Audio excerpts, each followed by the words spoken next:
CPO rank ലിസ്റ്റിൽ നിയമനം കാത്തിരിക്കുന്ന ഒരു ഉദ്യോഗാർത്ഥി ചേരുകയാണ്. ശരത്താണ്. ശരത്, നമസ്കാരം. കേൾക്കാമല്ലോ അല്ലേ? കേൾക്കാം മാഡം. ശരത് പറയൂ, വലിയ വിഷമത്തിലാണെന്ന് ഞാൻ മനസ്സിലാക്കുന്നു.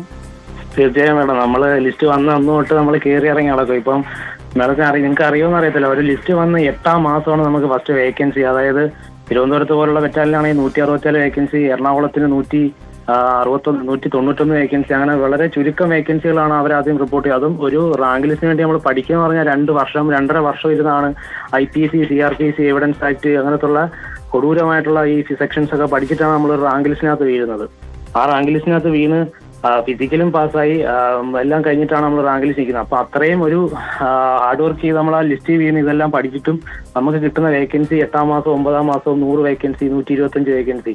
തിരുവനന്തപുരത്തിനെ സംബന്ധിച്ച് നോക്കുക 164 വേക്കൻസി, മറ്റു ബറ്റാലിയനിലേക്ക് 300 ഒക്കെ വെച്ചുകൊണ്ട്. എന്നാലും താരതമ്യേന നോക്കുവാണെങ്കിൽ തിരുവനന്തപുരത്താണ് ഏറ്റവും കുറവ് വേക്കൻസി. തിരുവനന്തപുരം, KP1, എറണാകുളം ഒക്കെയാണ്.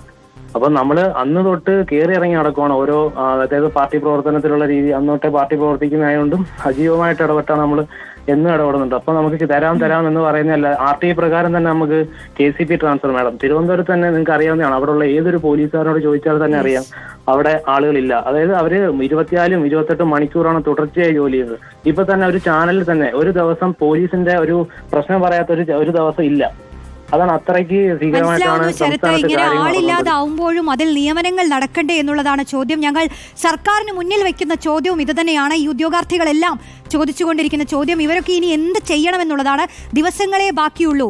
ഈ ദിവസങ്ങളിൽ അവർക്ക് പ്രതീക്ഷിക്കാൻ ഇനി എന്താണ് വകയുള്ളത് എന്ന ചോദ്യം സർക്കാരിന് മുന്നിൽ ഞങ്ങൾ വെക്കുകയാണ്. ഇനിയെങ്കിലും സർക്കാർ കേൾക്കുമെന്നൊരു ചെറിയ പ്രതീക്ഷ മാത്രം ബാക്കിയാണ്.